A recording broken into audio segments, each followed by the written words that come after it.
8वें वेतन आयोग के गठन के बाद लाखों रिटायर्ड कर्मचारियों के लिए ये खबर राहत की सांस जैसी है। भारत पेंशनर्स समाज ने आयोग के सामने एक ऐसा प्रस्ताव रखा है जिसे लागू होने पर देश भर के लाखों पेंशनर्स की आमदनी या कहें पेंशन में जोरदार उछाल होगा। सबसे बड़ी और चौंकाने वाली मांग है न्यूनतम पेंशन को सीधे तौर पर 45,000 रुपये प्रति महीने पहुंचाना।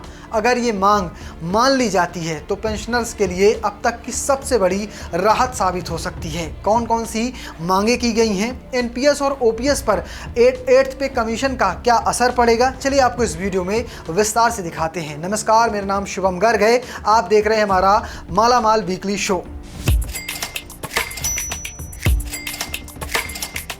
सरकार ने 3 नवंबर 2025 को 8th पे कमीशन का गठन किया था।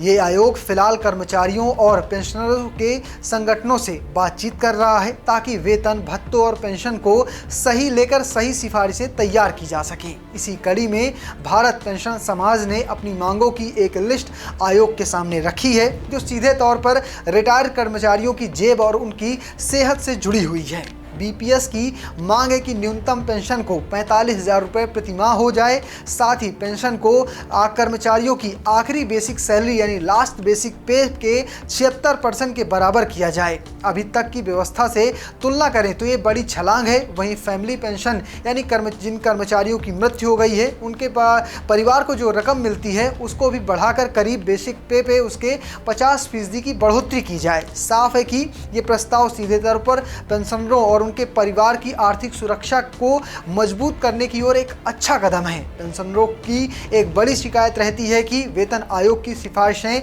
आने में सालों लग जाते हैं। इस समस्या को दूर करने के लिए बीपीएस ने सुझाव दिया है कि हर 10 साल में आने वाले वेतन आयोग की जगह हर 5 साल में पेंशन और वेतन की समीक्षा हो।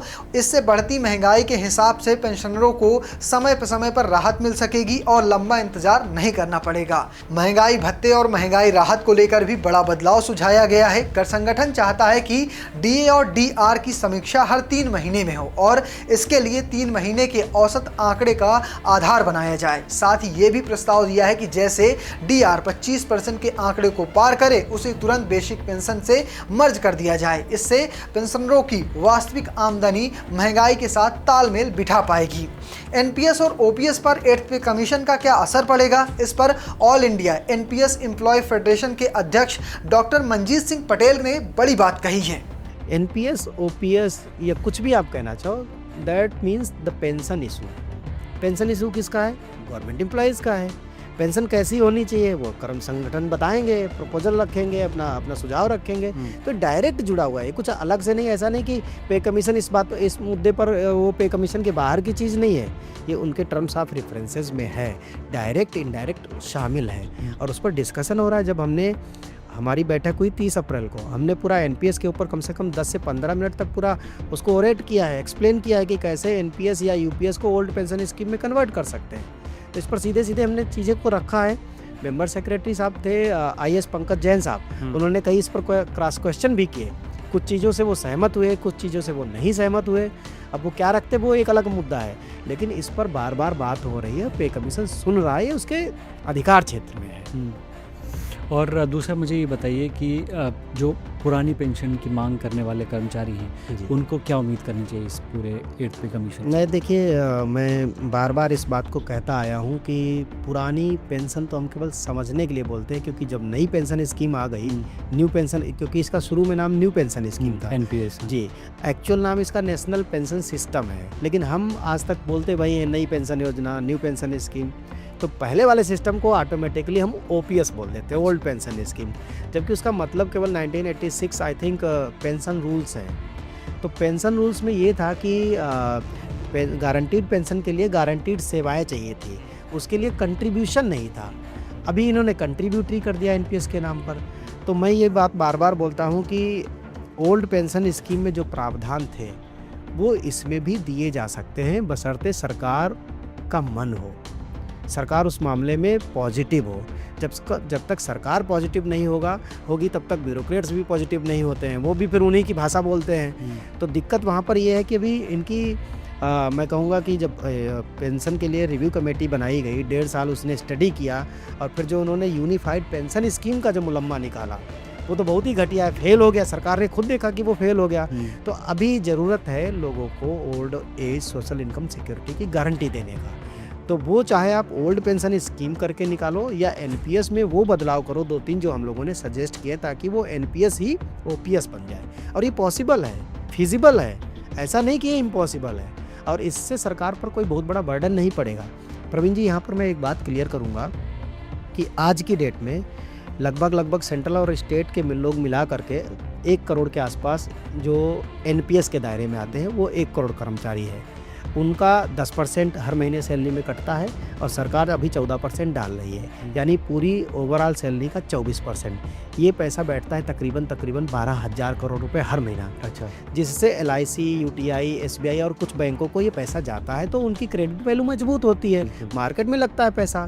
सपोज दैट कल से ये ख़त्म कर दिया जाए कि अब कोई पैसा नहीं जाएगा, तो हो सकता है इनकी क्रेडिट सिस्टम पर इनके थोड़ा सा इम्पैक्ट पड़े। या जो अभी तक जो पैसा जमा हो चुका है, मेरे ख्याल से वो तकरीबन 17 लाख करोड़ के आसपास जमा हो चुका है, मार्केट में है, वो पैसा घूम रहा है।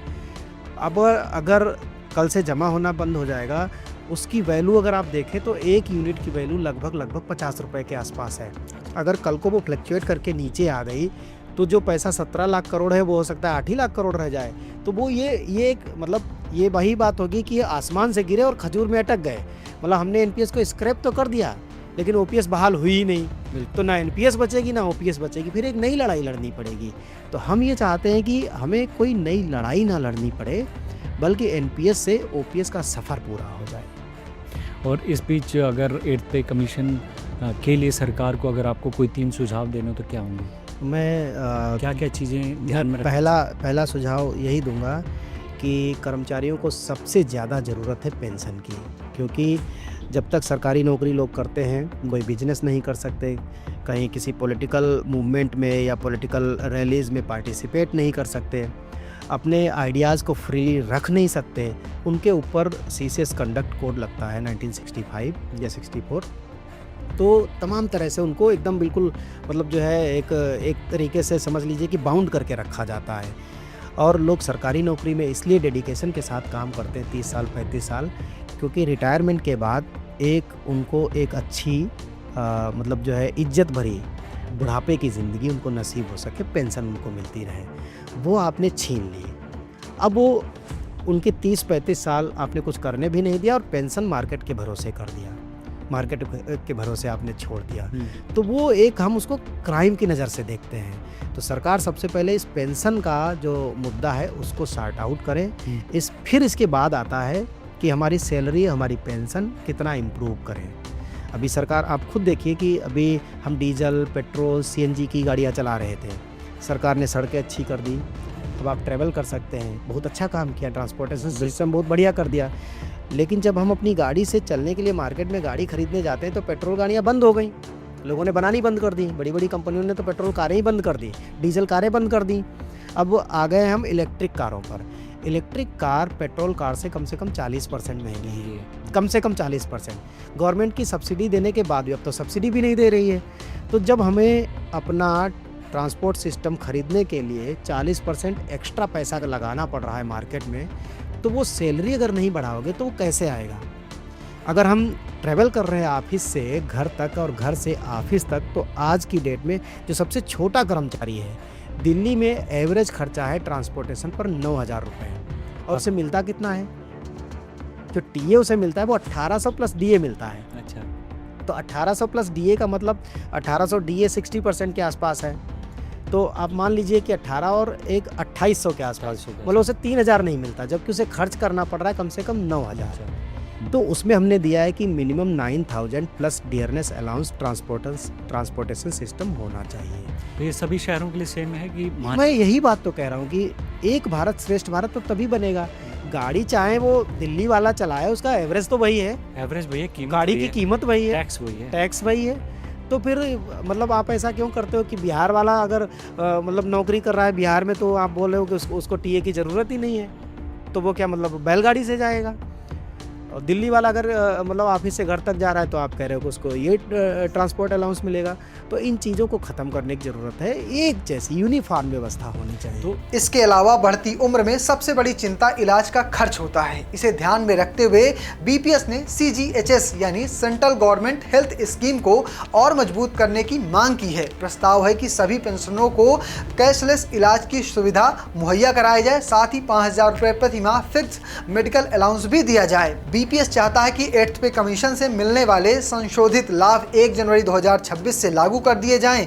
ये मांग इसलिए अहम है क्योंकि आयोग का गठन हो चुका है और वो फिलहाल अलग अलग राज्यों में जाकर संगठनों से मुलाकात कर सुझाव जुटा रहा है। पेंशन के अलावा बीपीएस ने HRA और LTC जैसी सुविधाएं भी पेंशनरों तक पहुंचाने की मांग की है। साथ ही केंद्रीय स्वायत्त हो या फिर संवैधानिक संस्थाओं के पेंशनरों को भी समान लाभ देने का प्रस्ताव है।